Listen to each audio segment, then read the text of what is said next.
Kadaklan kan mga mag-agom na miyembro kan pirang tribal community sa Banwaan ni Pili, Camarines Sur na pag-araman subuot kan LGU na dai papalan opisyal na naikakasal. Mas wedding para sa 28 padis nin katutubo, ipigkasal ni Pili Mayor Tomas Bongalonta Jr. Uyan istorya ni Jessica Kalinog. 7 taon nang magkasaruan si Nanay Virginia asin Tatay Domingo kan tinangis tribal community sa Banwaan in Pili. 7 taon naman an sa indang aki. Panduwang agom na nindaan kada saro, alagad ay pasinda opisyal na naikakasal. Gusto mi po kayang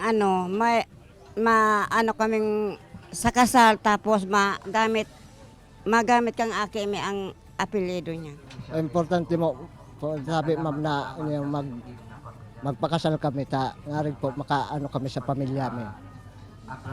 Makatabang po na magklase po ang pamilya mi. Sigun kay Chieftain Malu Bermas, nakatuudana puun pa sa indang mga ninuno na pag nagkagustuhan ang babaye asin lalaki sa indang tribo, maibana na ang mga inidiretso.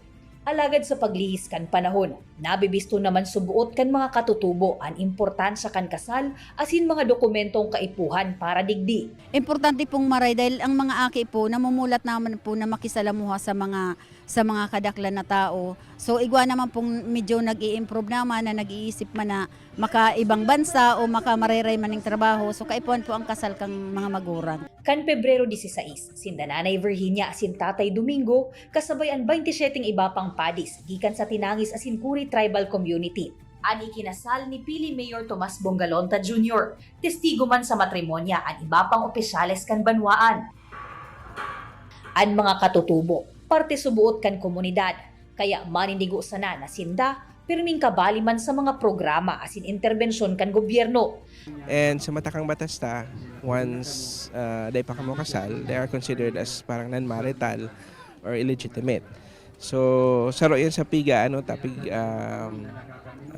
saro din sa PIGA advocate na itong mga aki na yaon sa outside of wedlock is malegitimize. Kapag kasi yung tao kinasal, so gumagalaw din yung populasyon. So ibig sabihin, kapag lumalaki, lumilit yung populasyon sa lugar, nahihirapan din mag-cope up yung local government unit natin sa mga pangangailangan nila, especially sa education, sa economy, sa health, sa environment. Kaya importante man subuot na tauan atensyon asin importansya ang gabos na records puun sa kasal, pagpangaki, hasta sa pagkagadan kan sarong individual. Kaibanan si Gerald Gandia, Jessica Kalinog, Balitang Bicolandia. Pigpo na kan Camarines Norte